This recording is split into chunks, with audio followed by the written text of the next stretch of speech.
Hello everyone, welcome to my YouTube channel. आप सभी को स्वागत है हमारे आज के इस वीडियो में। देखो फ्रेंड्स, ये वीडियो उन सभी एस्पायरेंट के लिए बहुत ही ज़्यादा यूजफुल और इंपॉर्टेंट रहने वाला है जिन्होंने या तो ग्रुप डी का एग्जाम दिया है या फिर वो फ्यूचर में ग्रुप डी में जाना चाहते हैं। देखो वैसे तो ग्रुप डी के मेडिकल को लेकर आपको हज़ारों वीडियो यूट्यूब पर मिल जाएंगे, लेकिन आज का ये वीडियो थोड़ा सा अलग होने वाला है।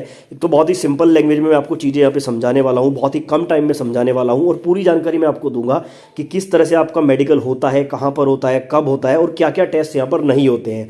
नॉर्मली ये तो आपको पता होगा कि क्या क्या चेक होता है, लेकिन जो चीज़ें चेक नहीं होती है वो भी मैं आपको बताने वाला हूं, क्योंकि बहुत सारे यहाँ पर मिथ्स जो है स्टूडेंट के माइंड में बने हुए हैं कुछ चीज़ों को लेकर। तो सारे डाउट्स आपके इस वीडियो को देखने के बाद क्लियर हो जाएंगे। मेक श्योर कि इस छोटे से वीडियो को आप कंप्लीट देखें, और अगर आपको वीडियो पसंद आए तो आप मेरे बाकी वीडियोज़ का लाभ भी ले सकते हैं। बाकी चैनल को अभी तक सब्सक्राइब नहीं किया है तो चैनल को सब्सक्राइब करके बेल आइकन को जरूर प्रेस करें। फ्रेंड्स, मेडिकल की बात करने से पहले मैं आपको बताना चाहूँगा, टेक्स्ट बुक की तरफ से वार्मथ ऑफ सक्सेस सेल अभी चल रहा है। बेसिकली यहाँ पर टेक्स्ट बुक के जो ईयरली पास का प्राइस है वो अभी तक का लोवेस्ट प्राइस अभी चल रहा है। पहले ही 399 का था, लेकिन अभी आपको मात्र 269 में मिल जाएगा। आपको मैं बता दूं, एसएससी जीडी के लिए 522 मॉक टेस्ट और एसएससी सीएचएसएल के लिए 950 से ज़्यादा मॉक टेस्ट यहाँ पर अवेलेबल हैं। उसके अलावा अगर आप किसी भी एग्जाम की तैयारी कर रहे हैं तो सभी के मॉक टेस्ट प्रैक्टिस सेट आपको यहाँ पर मिल जाते हैं। जो मैंने आपको लिंक डिस्क्रिप्शन में दिया है उस पर जाके आप इनकी वेबसाइट एप्लीकेशन पर विजिट करें और वहां पर इसको परचेज करते टाइम EG10 कोड का यूज करके आपको ये डिस्काउंट मिल जाएगा। साथ ही मैं आपको बता दूं, अगर अभी आप इस पास को परचेज करते हैं तो यहाँ पर रूम हीटर्स जीतने का मौका भी आपको मिल रहा है। ये सेल आपकी 20 तारीख से 23 तारीख तक वैलिड है, तो इसी के बीच में आप इसका लाभ जरूर लें। तो फ्रेंड्स, मेडिकल में क्या क्या चेक होता है जानने से पहले मैं आपको बता दूं आपका मेडिकल कहाँ कब और कैसे होता है। देखो, एग्जाम देने के बाद जब आप पीईटी देते हैं और पीईटी के बाद जो कट ऑफ आता है, अगर आप उसको क्लियर कर लेते हैं तो आप डीवी मेडिकल के लिए एलिजिबल हो जाते हैं। फिर आपको डीवी के लिए यानी कि डॉक्यूमेंट वेरिफिकेशन के लिए बुलाया जाता है। साथ ही मैं आपको बता दूं, जिस दिन आपका डीवी होता है उसी दिन अगर आपका टाइम बच जाता है तो आपको मेडिकल के लिए भेज दिया जाता है, अदरवाइज आपको नेक्स्ट डे जो है मेडिकल के लिए भेजा जाएगा। मैक्सिमम अगर मैं बात करूँ, अगर बीच में सैटरडे संडे नहीं आता है तो मैक्सिमम 3 दिन का ये दोनों प्रोसेस रहते हैं, डीवी और मेडिकल का। और जैसे आपका डीवी कंप्लीट होता है वहीं से आपको जो मेडिकल जहां पर होना है वहां का एड्रेस दे दिया जाता है और वहां पे आपको भेज दिया जाता है। अब वहां पे जाने के बाद डॉक्टर्स आपको एग्जामिन करते हैं, क्या क्या टेस्ट करते हैं वो आगे मैं वीडियो में आपको बताऊंगा, लेकिन ये सिंपल सा प्रोसेस रहता है आपका डीवी और मेडिकल का। अब उसके बाद देखो आपका टेस्ट क्या क्या होता है मैं आपको बता दूं। सबसे पहले और जो सबसे मेन होता है वो आपकी आइज़ होती हैं। आपकी आइज़ को बहुत बारीकी से चेक किया जाता है ग्रुप डी के मेडिकल में, और आइज़ में भी काफ़ी सारी चीज़ें चेक होती हैं। जैसे आपका नियर विजन यानी कि नज़दीक की नज़र चेक होती है, डिस्टेंस विजन यानी कि दूर की नज़र चेक होती है। आपके सामने एक चार्ट लगा हुआ होता है, बेसिकली उसमें बहुत छोटे अक्षरों में लिखा होता है, फिर थोड़ा बड़ा, फिर थोड़ा बड़ा।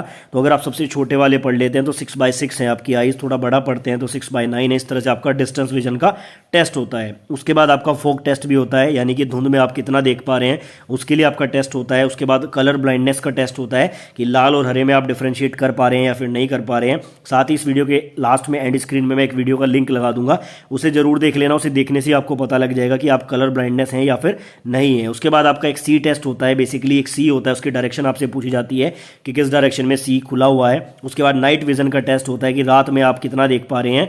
और लास्ट में ये चीज़ें भी चेक की जाती हैं कि आपने अपनी आंखों का कोई सर्जरी वगैरह या फिर कोई लेजर वगैरह तो नहीं कराया हुआ, उसका भी टेस्ट आपका हो जाता है। तो आइज़ को जो है चेक करने के बाद आपकी बाकी चीज़ें भी चेक होती है, लेकिन मेन आपकी आइज़ ही होती है। अगर आप आइज़ में अच्छे से क्वालिफाई करते हैं तो आपको पोस्ट मिलने के चांसेस बढ़ जाते हैं। उसके बाद आपका बीपी यानी कि ब्लड प्रेशर चेक होता है। अगर आपको ब्लड प्रेशर की बीमारी है तो फिर तो आपको मेडिसिन लेनी पड़ेगी, अदरवाइज क्या होता है कई बार स्टूडेंट का बीपी वहाँ जाके बढ़ जाता है, तो उसके लिए वो टाइम दे देते हैं, कुछ देर बैठा देते हैं, 2-3 बार मौका देते हैं। उसके बाद आपका डायबिटीज़ यानी कि ब्लड शुगर लेवल का टेस्ट होता है। अगर आपको डायबिटीज़ है इनिशियल स्टेज पर तो आपको मेडिसिन लेनी चाहिए, क्योंकि ये एक मेजर प्रॉब्लम है, इसके कारण आपको मेडिकल में फेल भी किया जा सकता है। उसके बाद आपके चेस्ट का एक्सरे होता है, आपके रिब्स को बेसिकली चेक करते हैं कि कोई रिब्स वगैरह टूटी हुई तो नहीं है, कोई मेजर इंजरी तो आपकी चेस्ट में नहीं है।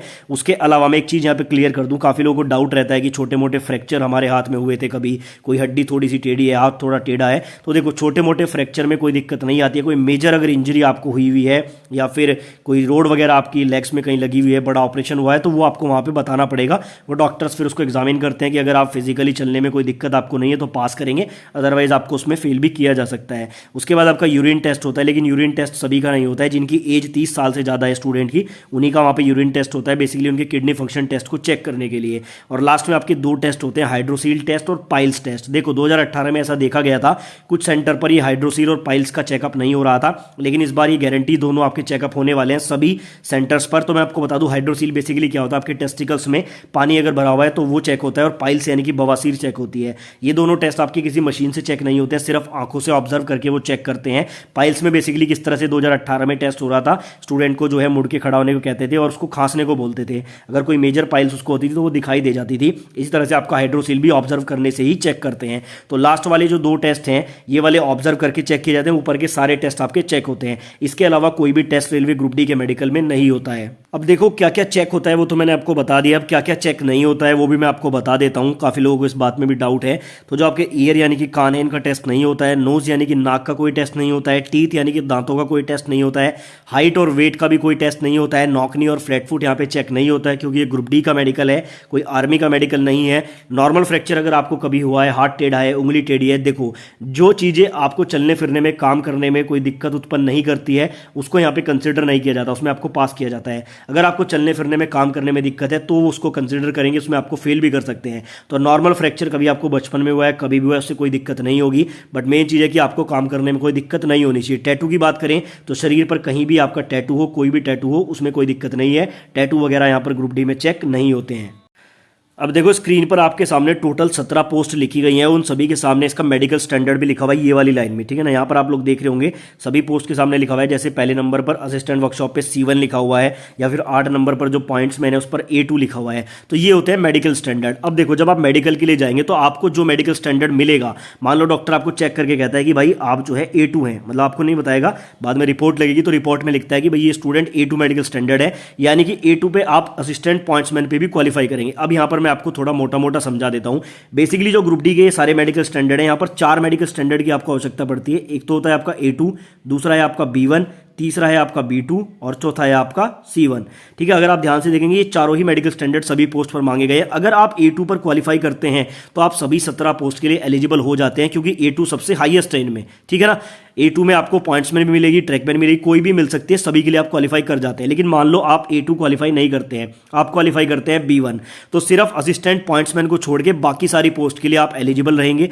उसके बाद अगर आपको B1 भी नहीं मिलता है, आपको मिलता है B2, तो B2 में क्या है कि आपको कुछ पोस्ट मिलेंगी, जैसे assistant operation, workshop, depot store works, TLAC workshop, यानी कि आपको यहाँ पर पॉइंट्समैन, ट्रैकमैन वगैरह नहीं मिलने वाली, जो यहाँ पर लिखा हुआ है। अगर आपको ऊपर के तीनों ही नहीं मिलते हैं, आपको मिलता है C1, तो C1 में यहाँ पर बहुत कम पोस्ट रहती हैं, कुछ वर्कशॉप की है, डिपो स्टोर की है, तो वही पोस्ट आपको मिलेंगी। अब ये A1, B1, B2, C2 ये है क्या, ये मैं आपको थोड़ा बारीकी से बता देता हूँ। अब देखो यहां तक आपको इतना तो समझ आ गया कि अगर आपको A2 मेडिकल स्टैंडर्ड मिल जाता है तो आप सभी पोस्ट के लिए क्वालिफाई करेंगे, या फिर अगर A2 भी नहीं मिलता है, B1 भी मिल जाए, तो पॉइंट्समैन के अलावा सारी पोस्ट आपको मिल सकती हैं। अब ये A2, B1, B2, C1 ये है क्या एक्चुअल में, देखो यहाँ पर जो A2 है ये क्या है, मेडिकल स्टैंडर्ड है ये। अगर आपको A2 मिलता है तो उसमें क्या क्या चीजें होनी चाहिए। सबसे पहले तो आपको चश्मा लगा हुआ नहीं होना चाहिए, ठीक है ना। A2 के लिए मेन कंडीशन ये है कि आपको चश्मा लगा हुआ नहीं होना चाहिए, यानी कि जिनको भी चश्मा लगा हुआ है उनको A2 तो बिल्कुल नहीं मिलेगा, पॉइंट्समैन की पोस्ट तो उनको बिल्कुल नहीं मिलेगी, बाकी कोई भी पोस्ट मिल जाएगी, ठीक है। तो सबसे पहले तो आपको चश्मा नहीं होना चाहिए। अब बिना चश्मे के आपकी जो आईज है वो 6/9 होनी चाहिए। 6/9 मैंने आपको क्या बताया है, जो वो चार्ट होता है इसमें एक तो सबसे बारीक वाली लाइन होती है वो तो होती है 6/6 की,